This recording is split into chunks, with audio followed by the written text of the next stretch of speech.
Rickshaw taxi चालकांच्या मराठी सक्तीवर मंत्री प्रताप सरनाईक ठाम, पण अंमलबजावणी लांबणीवर पडण्याची शक्यता. मराठी शिकण्याच्या मुदतवाढीबाबत आज निर्णय. संघटनांनी मागितली 6 महिन्यांची मुदत.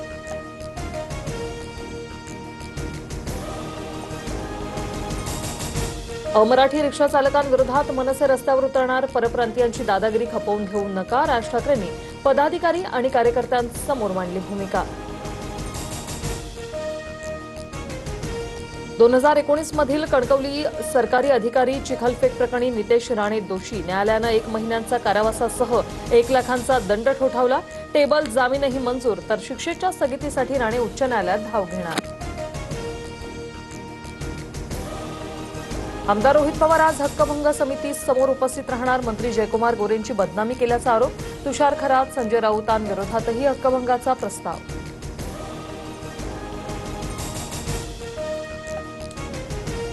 आमदार संजय गायकवाडांनी प्रकाशक प्रशांत आंबेंना शिवीगाळ केल्याचं प्रकरण. गायकवाडांविरोधात पुरोगामी संघटना रस्त्यावर.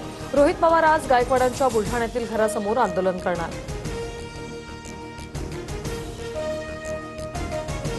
घाटकोपर पोलीस ठाण्यातील किरीट सोमय्यांचं आंदोलन तब्बल 14 तासांनंतर मागे. 2 लहान मुलींवर लैंगिक अत्याचार प्रकरणी सोमय्यांचं आंदोलन. दोषी अधिकाऱ्यांवर कारवाईचे पोलीस आयुक्तांचे आदेश.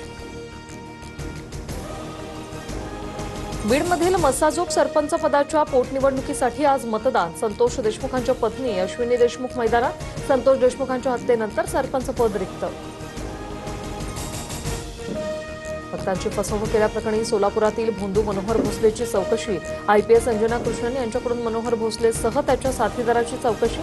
दोन्ही आरोपींना आज कोर्टात हजर करणार. मुंबई सोलापूर वंदे भारत ट्रेनला पुणे स्थानकाजवळ अपघात. डबा रुळावरून घसरला. कोणतीही जीवितहानी नाही. या अपघातामुळे लांब पल्ल्यांच्या गाड्यांवर मोठा परिणाम. स्थानकावर प्रवाशांची गर्दी. मीरा रोडमधील चाकू हल्ला प्रकरणाचा तपास आता एटीएसकडे. आरोपी इसिसशी संबंधित व्हिडिओ पाहायचा. तपासातून समोर सुरक्षा रक्षकावरील हल्ल्याचा आणखी एक फोटो समोर.